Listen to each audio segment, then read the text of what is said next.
अजमेर संभाग के सबसे बड़े अस्पताल में आज निजी कंपनी के द्वारा लगे कंप्यूटर ऑपरेटरों ने सैलरी नहीं मिलने को लेकर हंगामा कर दिया।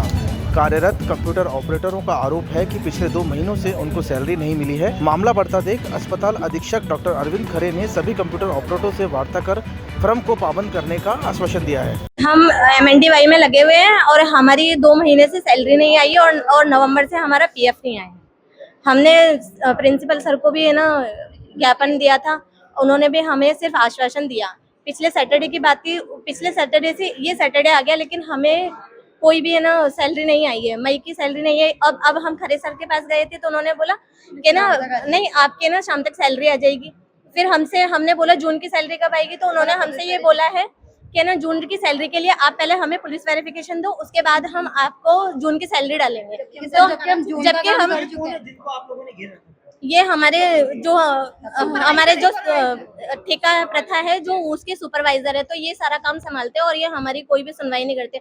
हम इनको फोन करते हैं तो हमारा फोन नहीं उठाते हैं। टाइम भी नहीं आती तो हमें अपने घर की प्रॉब्लम्स में बहुत मुश्किल पड़ती है सॉल्व करने में। कोई लोग दूर से आता है, किसी के घर में कोई पापा नहीं है, किसी के पेरेंट्स नहीं है, तो बहुत ज्यादा प्रॉब्लम्स उठानी पड़ती है। इन 8,000 की सैलरी में भी हमें अगर सैलरी नहीं मिलेगी टाइम पे तो फिर हम कैसे अपने घर के खर्चे चलाएंगे। और हर सैलरी के लिए हमें हर महीने स्ट्राइक करना पड़ता है। अगर अभी तनख्वाह नहीं मिली तो फिर आगे क्या करोगे? आगे भी सर यही है ऑप्शन, क्योंकि हमारे पास और कोई ऑप्शन है नहीं। क्योंकि जो बड़े आदमी है वो तो बड़े ही रहेंगे, जिनके गवर्नमेंट सर्वेंट है वो गवर्नमेंट सर्वेंट ही रहेंगे। बाकी आम जनता की तो ना कभी आज तक सुनवाई हुई है ना कभी होगी।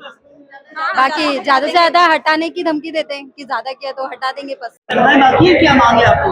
हमारी 2 महीने से सैलरी नहीं आ रही है। हम ऑपरेटर है, कंप्यूटर ऑपरेटर है, हम परेशान हो गए। 1 हफ्ते से हमें टाला जा रहा है कि 12 को आ जाएगी, 13 को आ जाएगी, लेकिन सैलरी नहीं आ रही है हमारी।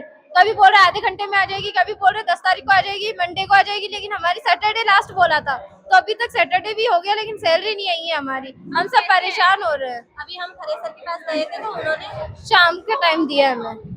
ना हमारा PF आ रहा है, नवंबर से PF नहीं आ रहा है, ना हमारा ASI कट रहा है, कुछ नहीं हो रहा, ना सैलरी आ रही है टाइम पे, कुछ भी नहीं हो रहा। ये जब से पन्नादार एजेंसी आई है तब से हमारी सैलरी के आते पते नहीं होते।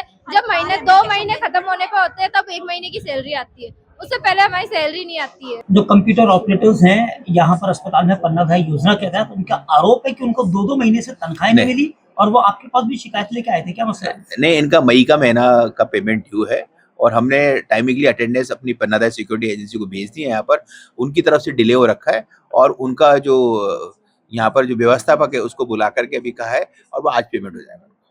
सर, जो लड़कियां हैं या जो ऑपरेटर्स हैं उनका कहना है कि उनके ESI और PF का भी अभी तक बहुत हाँ, उसके लिए भी कह दिया है कि ESI PF का पेमेंट कंप्लीट कर दे और हमने इसको पाबंद कर दिया है और एक लेटर भी लिख रहे हैं कि इसको आपको अगला पेमेंट जब ही देंगे जब इनका सबका ESI और PF पेमेंट जमा हो जाएगा। सर, इससे नेग्लिजेंसी माना जाएगा?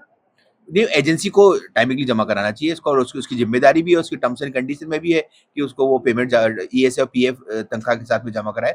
उससे नहीं कराए उसके लिए हम अकाउंट से एक लेटर भी दें। गाड़ी को पेट्रोल चाहिए और सर्विस पर चाहिए सेविंग्स, तो आइए श्रीनगर रोड के रिलायंस पेट्रोल पंप अजमेर पर, और जैसे ही आप करवाते हैं टैंक फुल, अजमेर ऑटो और अजमेर होंडा देते हैं आपकी पेड सर्विस के लेबर चार्जेस पर 15% special discount. Offer valid for limited time.